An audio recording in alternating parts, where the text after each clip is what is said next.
এরপরে প্রশ্ন হলো, কেউ যদি অবৈধ টাকা উপার্জন করে বাড়ি গাড়ি করে, তাতে কি তার নামাজ হবে?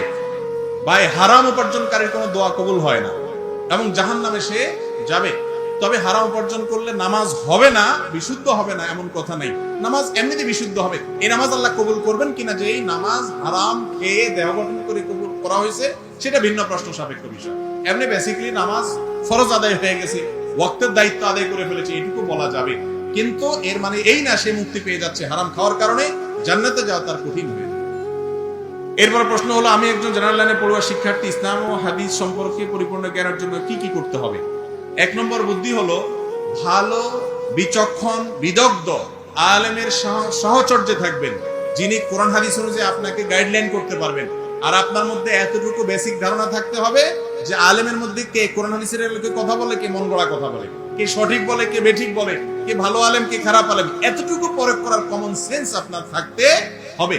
কোরআন হাদিসের রেফারেন্স ভিত্তিক নলেজ আপনি নেবেন, দলিল ভিত্তিক নলেজ আপনি নেবেন, মন গড়া কোনো কিছু না। আর এর পাশাপাশি বই পুস্তক করতে পারেন, সেটা হলো আমাদের তত্ত্বাবধান হলে ভালো হয়। কোরআনে কারীমের একটা ভালো তাফসীর রাখতে পারেন, ইবনে কাসিরের সংক্ষিপ্ত একটা বের হয়েছে খুব চমৎকার, এটা রাখতে পারেন। তারপরে আপনার হাদিসের গ্রন্থের মধ্যে থেকে রিয়াদুস সালিহিন রাখতে পারেন, মাসনা মাসাইলের জন্য আরো হায়ার লেভেলে গেলে তখন সেগুলো রাখতে পারেন।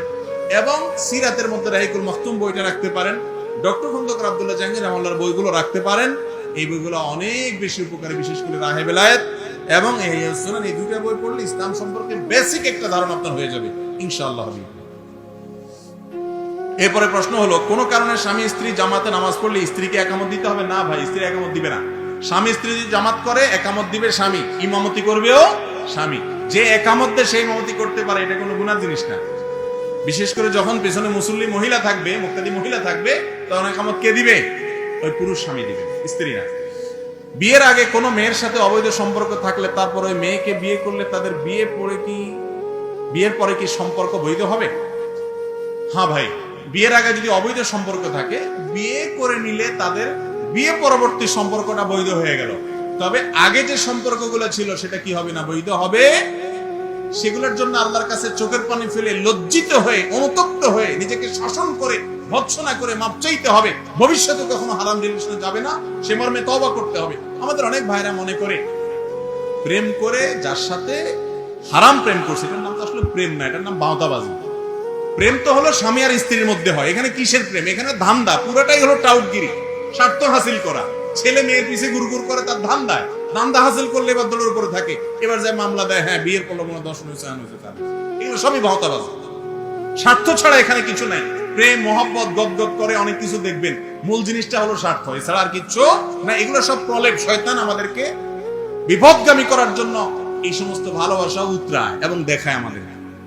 মনে রাখবেন, অনেক ভাইরা মনে করেন যার সাথে অবৈধ সম্পর্ক থাকে, বিয়ে করলে বোধহয় আগের সব মাফ হয়ে যায়, কালো টাকা সাদা করার মতো। এরকম কোন সিস্টেম। বিয়ে করা যাবে ঠিক আছে, কিন্তু আগের কাজের জন্য আল্লাহর কাছে ঠিকই কি করতে হবে? তওবা করে মাফ চাইতে হবে। তবে হ্যাঁ, এটা ঠিক, যেটা চিটারি করে মেয়েরে বিয়ে করবে বলে সারা জীবন বদমাইশি করেছে, হারাম কাজ করেছে, হারাম রিলেশন রেখেছে, সে এরপরে মেয়েরে সেকা দিয়ে আরেকটারে বিয়ে করে বসে থাকলো।